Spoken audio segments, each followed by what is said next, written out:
오늘은 겸용사업자 안분계산을 좀 보려고 해. 겸용사업자는 과세사업하고 면세사업을 동시에 하는 사업자를 얘기하거든. 그런데 이 부가가치세는 과세사업을 하는 사람한테 이제 매입세에 공제해주는 부분이 있어.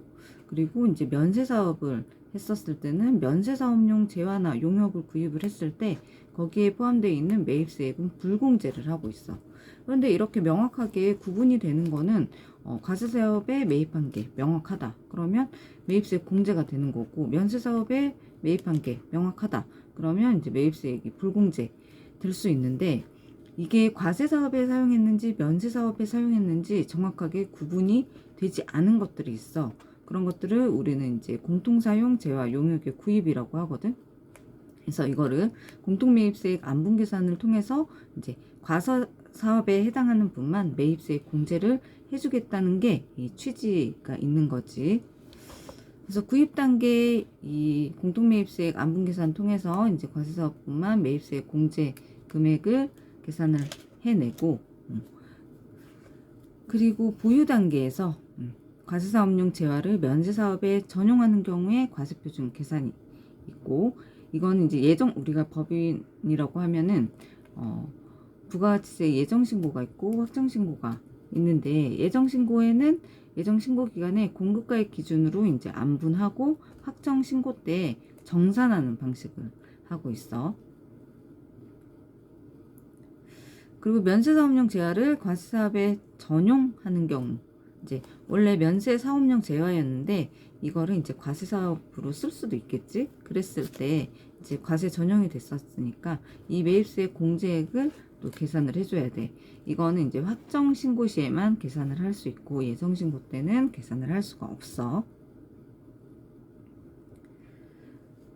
그래서 과세사업용 재화를 면세사업에 전용하는 경우에 과세표준 계산을 먼저 계산 방식에 대해서 얘기를 해보면, 매입세액은 과세사업에 들어갔을 때 공제를 할 수 있는데, 이 간주공급 과세표준은 감가상각 자산이 있고 비상각 자산이 있었을 때, 감가상각 자산은 이제 취득가액에 곱하기 1 마이너스 감가율 곱하기 수, 요거에다가 곱하기 단기 면세 공급가액을 단기 총 공급가액으로 나눠서 이제 계산을 해볼 수 있고, 비상각 자산은 이제 일부 전용에 대한 별도 계산 규정이 없어서 이제 시가로 간주공급 과세표준을 만들어낼 수 있어. 다만 이게 5% 미만이면 0으로 보고 있고, 그리고 면세사업용 재화를 과세사업에 전용하는, 과세 전환하는 경우에 매입세 공제액 계산은 우선 매입세액이 이제 기존에 불공제가 됐겠지, 면세사업에 들어갔으니까. 그런데 이거를 면세사업분과 과세사업으로 이제 나눠주는 거야. 그래서 매입세 공제액을 계산을 해내야 되는데, 감가상각 자산은 취득가액의 곱하기 10%, 거기에다가 곱하기 1 마이너스 감가율 곱하기 수를 해서 이 값이 나온 거를 또 곱하기 단기 과세 공급가액과 단기 과세 공급가액을 단기 총 공급가액으로 나눈 금액을 이제 매입세 공제액으로 할 수 있어. 비상각 자산은 계산을 하지 않아. 이건 역시 5% 미만이면 이제 0으로 보고 있고, 그리고 이제 공급 단계가 있어. 과세사업용 재화의 공급은 이제 과세이고, 면세사업용 재화의 공급은 면세야. 다만 이제 공통사용 과세사업에 사용하고 면세사업에 사용한 재화의 공급은 과세표준 안분계산을 통해서 과세사업분에만 이제 과세를 하고 있지. 공통사용 재화의 구입 단계와 공급 단계의 과세 체계를 이제 볼 건데, 우선 공통사용 재화를 매입을 했어. 그랬을 때 이제 공통 매입세액을 부담을 겸용사업자는 해야 되는데, 이 공통 매입세액에 대해서 기속이 불분명할 때 면세사업과 관련된 매입세액은 이제 불공제를 해주는 거고, 과세사업 관련된 매입세액은 이제 공제를 해주는데, 우리가 이 방식을 할 때 기속 불분명히 할 때 면세사업과 관련된 매입세액을 불공제액으로 계산을 해서 부가가치세 신고서에 매입세액 불공제분으로 넣고 있어. 그래서 원칙은 공통매입세액, 이 공통매입세액을 먼저 계산을 낸 다음에 수많은 이제 매입세액들이 있을 건데 그 중에 이제 면세 매입인지 과세 매입인지 불명한 것들이 있어요. 예를 들어서 뭐 전기요금일 수도 있고 임차료일 수도 있고 뭐 기장료 이런 뭐 어떤 수수료 명확하지 않는 것들 그런 것들을 이제 공통매입세액으로 분류를 해놔. 그 금액이 나오면 거기에다가 단기 면세 공급가액에서 단기 총 공급가액을 나누면 면세 공급가액에 대한 비율이 나와. 그러면 공통매입세액에서 면세 공급가액에 해당하는 비율만큼 매입세액을 불공제하는 거지.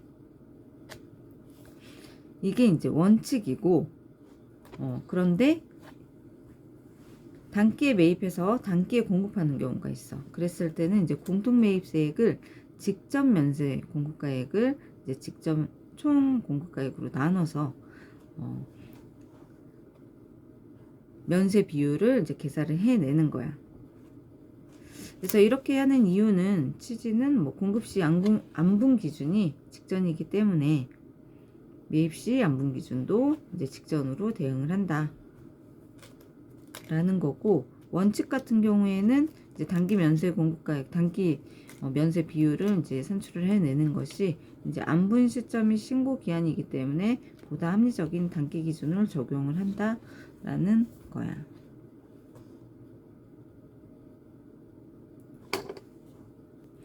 이거는 지금 공통매입세액을 그 계산을 해서 면세 사용 비율에 해당하는 만큼 매입세액을 불공제하는 이제 계산이었던 거고, 다만 이 사업자가 이 공통사용 제한을 이제 공급을 할 수도 있겠지. 이제 뭐 다시 판다던가 그랬을 때, 다시 팔았을 때, 그러면 기존에 면세 사업용으로 했던 거는 매입세 공제를 안 받았잖아.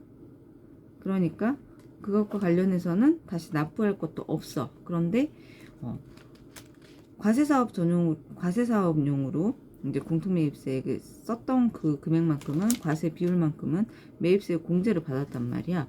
그래서 이거를 다시 공급을 이제 뭐 판다라고 했을 때 이랬을 때는 이제 과세 표준을 계산할 때 공급가액에 직전 과세 공급가액을 직전 총 공급가액으로 나눠서 이제 과세 공급가액을 과세 공급 비율을 계산을 해내는 거지. 그런데 여기에서 있는 이 직전이라는 직전 과세 공급가액, 그럼 이 직전이 그럼 어떻게 되느냐? 만약에 휴업 등으로 직전기 공급가액이 없는 경우에는 공급일과 가장 가까운 과세기간, 예를 들어서 만약에 직전이 휴업 때문에 없었다, 뭐 폐업은 아니겠고 휴업 때문에 없었다 그러면 직전전,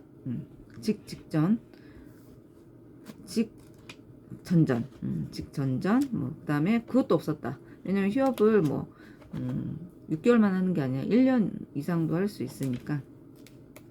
그랬을 때 가장 가까운 현재 공급일 기준보다 가장 가까운 직전 과세 공급가의 그 비율을 산출해내는 거지. 이유는 이제 공급일에 세금계산서를 발급을 해야 되는데 공급일 현재 단기 공급가액이 이제 계산이 불가하기 때문에 이거는 즉시 세금계산서 발급 문제 때문에 그런 거야. 이런 거는 지금 뭐 기계장치도 있을 수 있겠지만 뭐 건물도 있을 수 있겠지.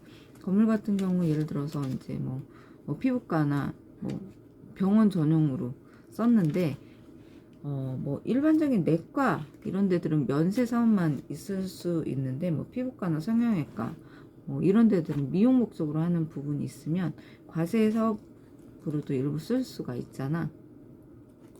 그랬을 때 이제 면세 사용에 했던 거는 어쨌든 기존의 매입세 공제를 못 받았어.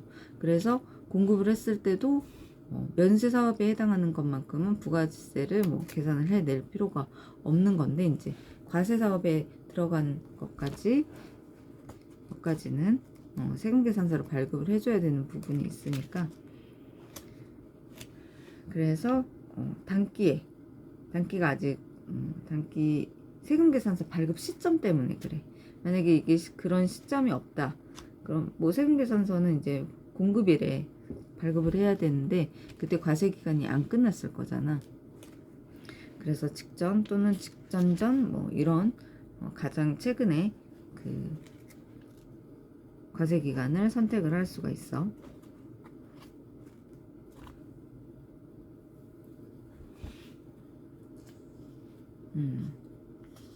그런데 이런 그 공통매입세액 계산, 안분 계산을 생략하는 경우는 공통매입세액이 단기에 5만원 미만인 경우, 그러면 이거는 공통매입세액 50만원인지 공급가액으로 봤을 때, 그래서 요거는 지금 단기 합계액이라고 하니까, 단기 합계액은 우리가 부가가치세 과세기간은 1기, 2기 이렇게 돼 있어서 6개월 동안, 이거는 거의 뭐 안분을 할 수도 있지만 거의 없다라고 이제 보는 거지.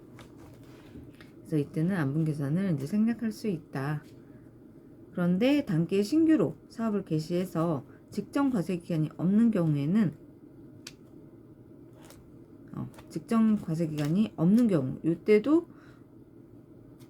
안분 계산을 생략할 수가 있어.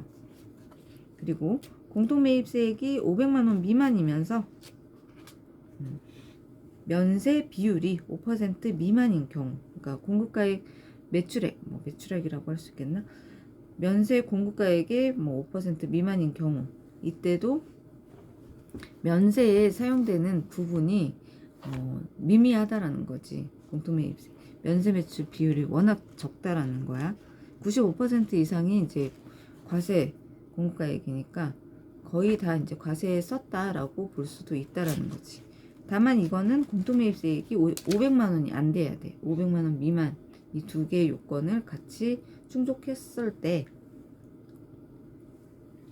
그러면 이게 얼마 정도 되냐면,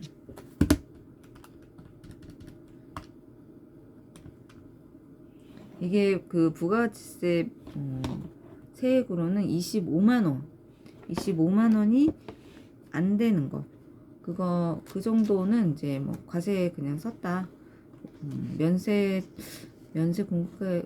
공통매입세액으로 보기에는 좀 적다라고 이제 볼 수도 있다라는 거지. 그래서 빼버리는 거고.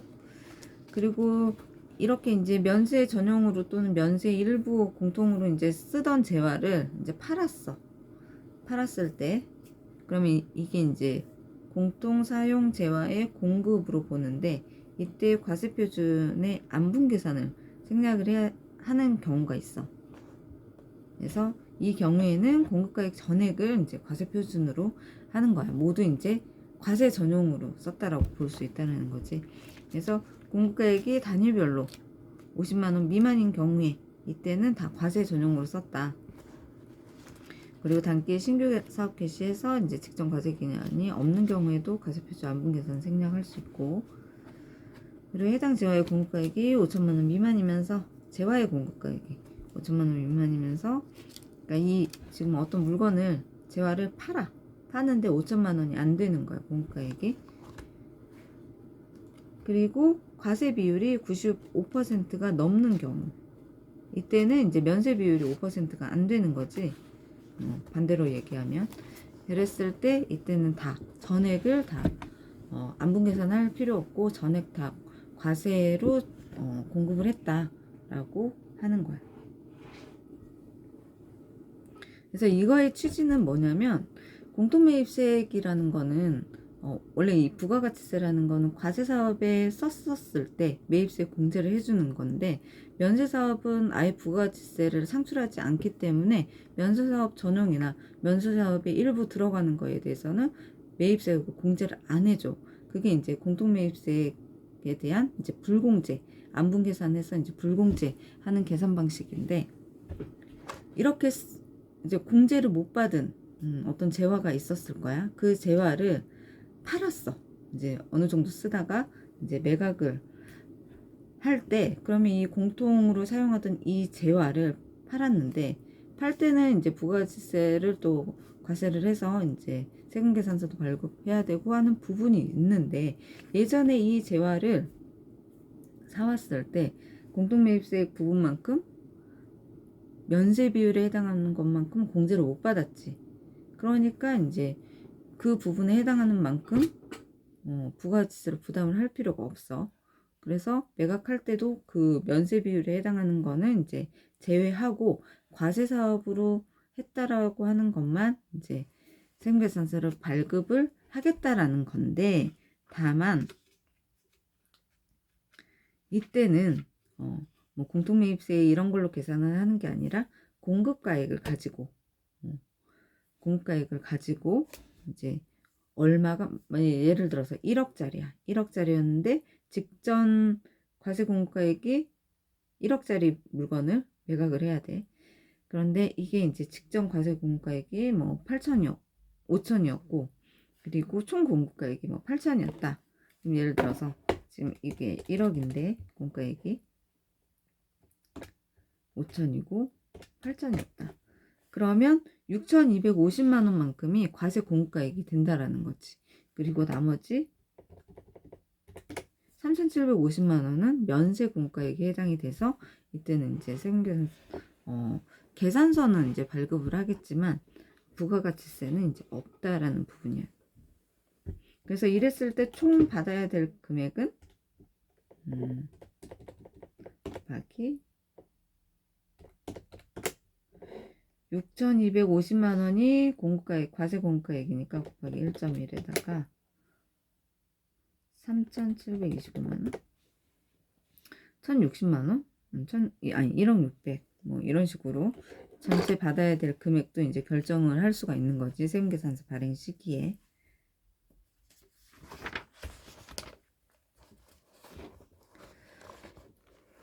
그러면 이제 여기에서 얘기하는 총 공급가액, 면세 공급가액, 이렇게 이제 공통매입세 안분 계산할 때 이 총 공급가액, 면세 공급가액의 범위가 어떻게 되느냐, 이 범위에 따라서 금액이 달라질 거기 때문에 이 범위를 알아야 되는 거지.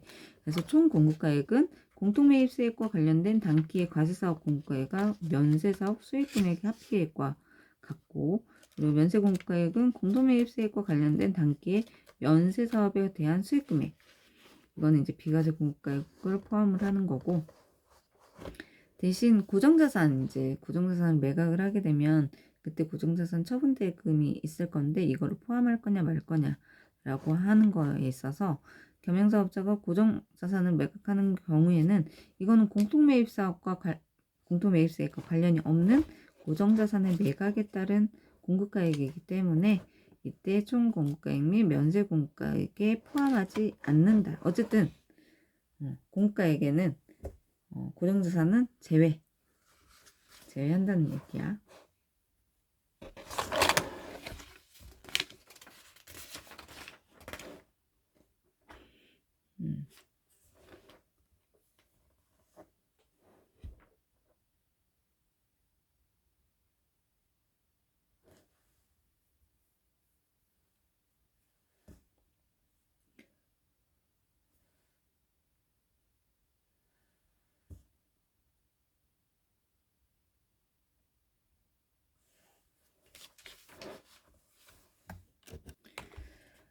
지금 공통매입세액 안분에 대해서 얘기를 했었는데 이거는 확정적인 건 아니고 공통매입세액은 정산이라는 게 있어. 그래서 정산 유형이 세 가지가 있는데 우선 첫 번째 방법에는 예정신고를 하는 때 예정신고 기간에 면세공급가액 비율로 안분 계산을 하고 확정신고 때 해당 과세기간 6개월의 면세공급가액 비율로 정산하는 유형인데 이게 일반적인 거야. 그래서 예정신고, 확정신고를 하는 뭐 법인 같은 경우에 법인을 예로 들었을 때 그때 이제 예정신고를 했다. 그러면 우선 안분만 해. 안분만. 그래서 그때는 이제 3개월치밖에 없겠지. 1기 예정, 뭐 2기 예정 이렇게 하니까 3개월치밖에 없을 거야. 그런데 그랬다가 이제 확정신고 때는 6개월치가 있잖아. 뭐 1월부터 6월까지 7월부터 12월까지 이렇게 해당 과세 기간이 이제 나올 수 있기 때문에 그때는 이제 6개월의 면세 공급가액 비율로 이제 정산하는 유형이 이게 일반적인 거고 이때 차이 5% 미만인 경우에는 또 정산을 할 수가 있어. 그리고 정산 방법 두 번째는 뭐 단기의 과세 사업과 면세 사업의 공급가액이 없거나 어느 한 사업의 공급가액이 없는 경우 이때는 단기의 대용치로 이제 안분 계산을 한 다음에 확정치가 확정되는 과세 기간에 그 차이를 이제 정산하는 유형인데, 어쨌든 예정 신고 때 과세 사업과 면세 사업 공과액이 없다라는 거지. 없을 수도 있지. 그리고 정산 세 번째는 공통사용 제약 구입 시에 구입한 과세 기간의 면세 비율로 안분 계산을 한 후에 그 과세 기간의 면세 비율이 증감될 때마다 정산하는 유형인데, 이거를 납부세액 또는 환급세액의 재계산이라고 하고 있어. 그래서 납부세액 또는 납부세액 계산, 환급세액의 재계산, 이거는 이제 별도로 계산 방식을 좀 알아야 될 필요가 있어.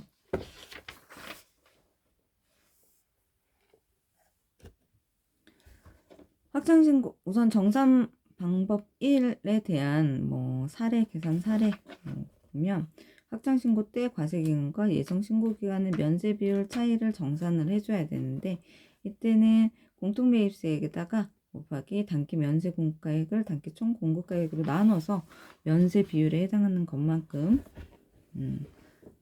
매입세액 불공제를 이제 계산을 해내는 거야. 그래서 이 정산 시점에는 예정 신고 때 불공제 세액이 있었을 건데 그 금액을 이제 차감을 해줘야 돼. 그게 이제 정산이라고 하는 거고. 그리고 공급가액이 정산 방법 두 번째, 공급가액이 없는 경우 일단 대용치로 안분 계산한 후에 대용치가 확정된 과세 기간에 그 차이 정산을 하는 게 있는데, 이게 어떤 거냐면 건물을 짓는 경우들이 있어. 근데 건물을 짓는데 이게 과세에 해당하는 부동산, 그리고 면세 사업과 관련된 부동산을 함께 짓는 경우가 있어. 이런 경우에는 건물을 짓고 있는 중이기 때문에 매출이 공급가액이 없겠지. 그랬을 때 이때는 대용치를 뭘로 쓰냐면, 내가 예전에 했었던 거는 건물이었기 때문에 건물을 짓기 전에 그 과세사업 전용으로 쓸 수 있는 면적이 있어. 예상 사용 면적, 그리고 면세사업에 사용할 수 있는 그 면적이 다 계산이 되어 있어. 왜냐면 설계를 해야 되기 때문에 그 목적에 맞는 다 설계도가 있고 면적이 다 계산이 되어 있기 때문에 그 면적을 가지고 이 대용치로 쓸 수가 있는 거지. 그래서 대용치의 적용 순서가 있는데, 우리 이 대용치가, 이거는 이제 해당 과세 기간에 공급가액이 없는 경우에 이 대용치를 쓰는 거야. 그래서 일반적인 경우에는 매입가액, 그리고 예정 공급가액, 그리고 예정 사용 면적, 이렇게 쓸 수가 있어. 이 순서대로. 만약에 매입가액이 없을 수가 없겠지. 그래서 매입가액을 먼저 쓰고, 없으면 예정 공급가액 쓰고, 예정 사용 면적, 이렇게 쓸 수 있고, 그 다음에 이거는 일반적인 경우고, 이렇게 부동산과 같은 그 건축물 신축 취득의 경우에는 예상 사용 면적이 가장 중요한 거야. 거기에 그걸 먼저 쓰고, 그 다음에 매입가액, 예정 공급가액을 쓸 수가 있어. 이 매입가액이라고 하는 거는 실질적으로 이제 과세 사업에 썼는지 면세 사업에 썼는지 매입가액을 다 계산을 해 놓을 거거든. 그 신축을 하는 데들은.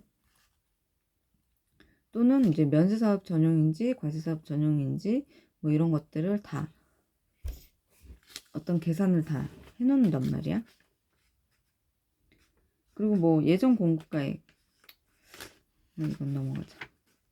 그래서 이렇게 건축물 신축 취득의 경우에는 건축물에 대해서 예정 사용 면적 기준으로 공통매입세액 안분 계산을 했을 때, 이거는 이제 예정 사용 면적이기 때문에 이게 설계가 막 바뀌는 경우들이 있어. 그러면 이제 면적이 바뀌겠지. 그래서 그때 이렇게 면적이 바뀔 때는 우선은 예정 사용 면적 기준으로 이제 공통매입세액 계산을 안분 계산을 한 다음에 마지막에 사용 면적이 확정되는 과세 기간에 사용된 확정 면적을 기준으로 공통매입세액을 정산을 해줘야 돼. 이런 이제 건축물 같은 경우는 한 과세 기간에 끝나는 게 아니라 여러 과세 기간 동안 계속 건물을 신축하는 경우들이 많거든. 그래서 뭐 부동산 같은 경우는 1년, 뭐 2년 이런 식으로 실질적으로 건축이 되다 보니까 시간이 좀 많이 걸리는 부분이 있지.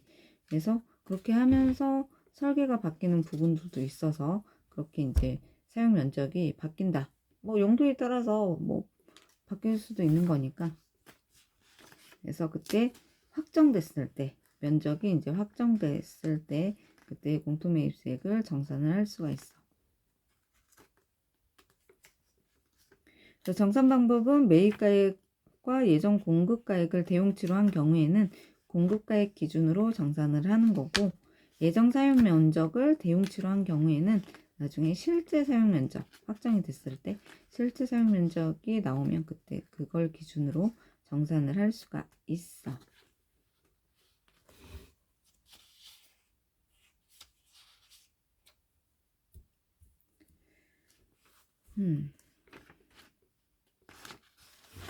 그래서 이것도 역시 이제 건물을 지을 때 예전에 내가 했던 데가 행복주택이었나? 그 도시형 생활주택이었는지 뭐 아무튼 그런 그 주택을 짓는데 오피스텔은 아니었고 이제 주거용이 있고 이제 사업용이 있었던 거예요. 상가 같은 것들이. 그래서 사업용은 이제 과세 사업이 될 수 있는 부분이니까 주택은 면세고 여기 상가로 쓸 수 있는 거는 과세니까 이것 때문에 공급가액은 당연히 없겠지. 그때는 없었어. 왜냐면 이제 먼저 뭐 분양을 하고 이렇게 하는 부분이 아니었기 때문에. 그래서 공급가액은 없어서 그때 이제 이 예정 면적 가지고 공통매입세액 안분 계산을 했었던 적이 있어. 다만 그때는 좀 더 복잡했었지. 왜냐면 이게 건물만 짓는 게 아니라 이 건물을 짓기 위해서 토지를 취득하는 부분이 있었거든.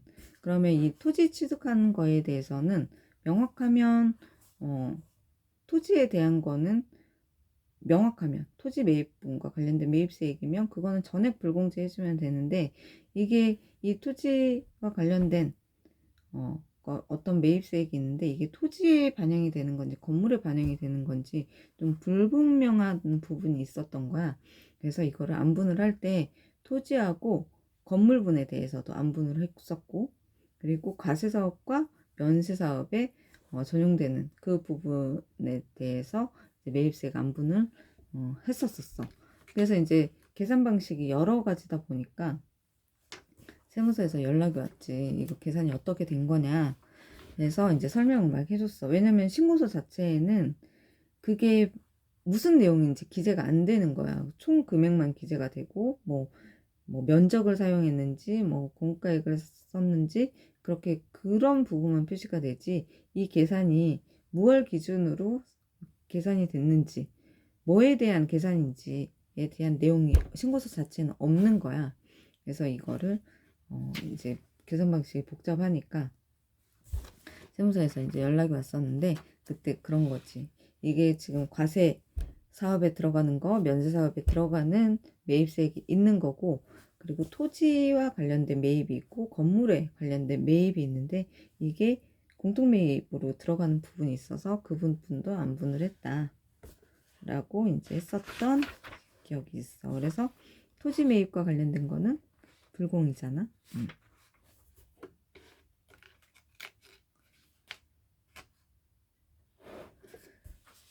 그리고 정산 세 번째인데 납부세액 또는 환급세액의 재계산이야. 이거는 이제 공통매입세액을 단기 면세 공급가액을 단기 총 공급가액으로 나눠서 단기 면세 비율에 해당하는 공통매입세액을 매입세액이 있는데, 단기 면세 비율과 취득일이 속하는 과세 기간에 면세 비율 간의 차이가 발생하면 그 차이를 과세 기간 단위로 이제 정산을 하는 거지. 과세 기간 단위로. 그래서 예를 들어서 23년 1기에는 20%, 면세 비율이 20%, 그리고 23년 2기에는 35%, 24년 1기에는 30%였어. 이랬을 때 면세 비율이 23년 1기에는 20%였으니까 24년 3년 2기 차이가 면세 비율이 갑자기 15%가 쫙 올라갔지. 그랬을 때 이때는 이제 추가로 매입세액을 불공제하는 거야. 원래는 면세 비율이 20%라고 해가지고 좀 적게 매입세액 불공제를 받았는데 그 다음에 15%가 확 늘어나 버린 거지. 그랬을 때 이때는 면세 비율이 늘어난 15%만큼 추가로 이제 매입세액 불공제를 해야 되는데 이때는 이 계산을 한 거를 납부세액에 가산을 하는 거고, 그리고 23년 2기랑 24년 1기를 비교하니까 면세 비율이 5% 줄어든 거야. 면세 비율이 35%에서 30%로 이제 줄어드니까 면세 비율이 5% 줄어든 거지. 이때는 기존에는 35%라고 해가지고 면세분에 해당하는 매입세 공제를 덜 받았어. 근데 줄었으니까 과세 사업분이 더 늘어난 거잖아. 그러면 이때는 매입세 공제를 추가적으로 더 해줘야 되겠지. 그랬을 때 매입세 공제가 늘어나면 납부세액이 줄어야 되니까 납부세액에서 이제 차감을 하는, 그래서 이게 납부세액 또는 이제 환급세액의 재계산에 해당이 되는 거야. 그래서 이 재계산을 그러면 어떨 때 재계산을 하는지를 봐야 되는데, 재계산 요건은 세 가지 조건이 있는데 이걸 모두 다 충족을 해야 돼. 그래서 재계산 대상이 공통사용 감가상각 자산일 거야. 매입 과세사업에도 쓰고 면세사업에도 쓰는 공통사용 감가상각 자산이어야 되고, 그리고 기간별 면세 비율 차이가 5% 이상이어야 돼. 그 면세 비율이 5%안 되면 다 뭐 전액 과세 매입에 사용했다라고 보고 뭐 안분 계산도 안 했었던 그게 있었잖아. 그래서 어쨌든 이걸 하려면 면세 비율 차이가 5% 이상이 났었어 가지고 매입세 공제를 못 받았었던 게 있었어야 되는 거지. 그리고 확정 신고와 함께 신고 납부를 해줘야 돼. 예정 신고 때는 재계산이 안 된다고 했어. 그래서 확정 신고 때 신고 납부를 해야 되는 거고. 그래서 겸용사업자의 종합계산 문제에 당기 전에 취득한 감가상각 자산 자료가 이제 제시된 경우에는 반드시 납부세액 또는 환급세액의 재계산 여부를 고려를 해줘야 돼. 이런 거야. 부가가치세 신고 자료가 이렇게 쫙 나열이 되어 있는데 이 부가세 신고 자료 중에 감가상각 관련된 자료가 딱 떠 있는 거지. 그러면 이게 지금 이거 재계산 하라는 거구나. 그리고 이제 겸용사업자니까 뭐 전기 뭐 매출액이나 전기 공급가액이나 단기 공급가액이나 뭐 이런 것들이 다 나열이 되어 있을 거야. 그러면은 전기에 비해서 면세 비율이 증감이 어떻게 됐는지 그거를 이제 보라는 거지. 비율 계산을 해서. 그랬을 때 면세 비율이 늘어났다. 그러면 납부하는 금액을 계산을 해내야 되고, 줄어들었다. 면세 비율이 줄었다. 그러면 면세 비율이 줄었다. 그러면 매입세 공제를 받을 수 있으니까 납부세액 차감하는 그 계산을 해줘야 되는 거지. 그래서 이거를 하려면 우선 이 면세 그 비율이라고 하는 거는 공가액 비율이라고 하는 건 면세사업 비율이라고 하는 거는 뭐 매 과세 기간마다 달라지겠지. 항상 뭐 9대1, 뭐 95대5 뭐 이런 식으로 딱딱 정해져 있는 게 아닐 거고, 그때그때마다 과세 기간별로 면세 사업 비율, 과세 사업 비율이 달라질 거란 말이야.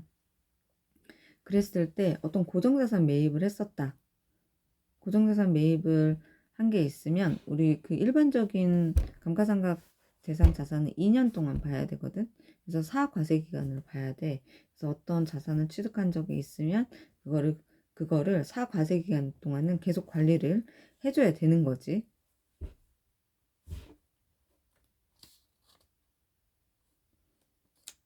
그게 이제 그래서 감가상각 자산이어야 되는 거고, 이게.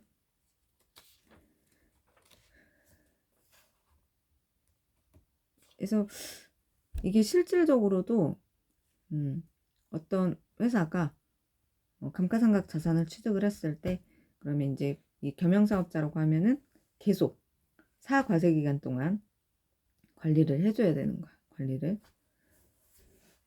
근데 건물 같은 거, 부동산 같은 경우는 10년이거든. 20과세 기간을 쳐다봐야 돼. 그래서 재계산 방법은 이제 정산 대상 공통 매입세액이 있으면 거기에다가 1 마이너스 감가이율 곱하기 경과된 과세 기간 수 곱하기 증감된 면세 비율을 곱해서 재계산 세액을 계산을 해놨는데, 여기서 감가율이라고 하는 거는 25%야. 건물 구축물은 5%고 그 밖의 자산은 25%인데 1에서 25%를 차감을 하면 뭐 75% 이렇게 되는데, 이 이유가 그래서 그 밖의 자산 뭐 비품 기계장치 이런 것들은 과세기간이니까 25%씩 4번 하면은 100%가 되지. 그리고 건물과 구축물은 5%인데 그러면 이제 20과세기간 10년 동안 해야 된다라는 거예요. 이거를. 그래서 이제 경과된 과세 기간 수가 이제 포함이 되어 있는 거예요. 이래서 감가율 뭐 25% 했다. 그럼 75%인데 여기에다가 아니다. 이 감가율 25%인데 경과된 과세 기간을 먼저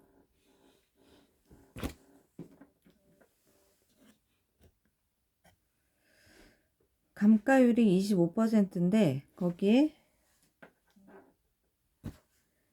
경과된 과세기간수, 예를 들어서 3과세기간이 지났다 그러면 25%에다가 3을 하면 75%니까 나머지 25%만 이제 더 계산을 해주면 된다라는 거야. 근데 경과된 과세기간 수가 4과세기간이다. 그러면 0이 돼버려서 이거를 할 필요가 없는 거지. 0이 돼. 1 마이너스 1은 0인데 이 0이 다 앞뒤가 지금 정산대상 공통 매입세액에다가 곱하기 0 곱하기 증감된 면세 비율이기 때문에 재계산할 세액이 없는 거지. 그래서 마지막 과세기간 때는 이 재계산을 할 필요가 없어.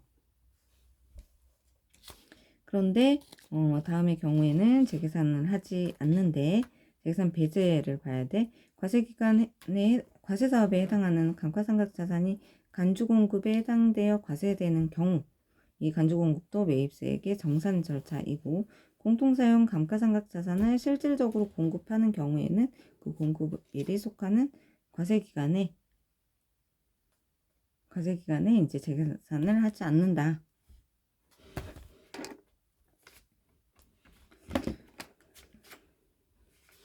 그리고 이제 추가 정리로 증감된 면세 비율 계산은 어떻게 하냐? 이거는 단기 면세 비율에서 전기 면세 비율을 차감을 해서 이제 증감된 면세 비율을 계산을 해낼 수가 있지.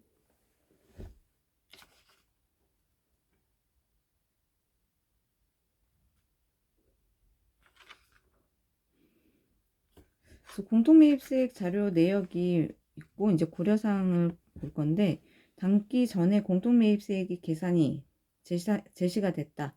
그러면 정산 세 번째. 그래서 단기와 정기 등과의 차이로 정산을 하고, 단기 예정신고기간 공통매입세액이 제시된 경우에는 정산 1, 단기와 예정의 차이 정산을 하고, 그리고 단기 확정신고기간의 공통매입세액이 제시된 경우에는 단기 기준으로 안분 계산을 한다.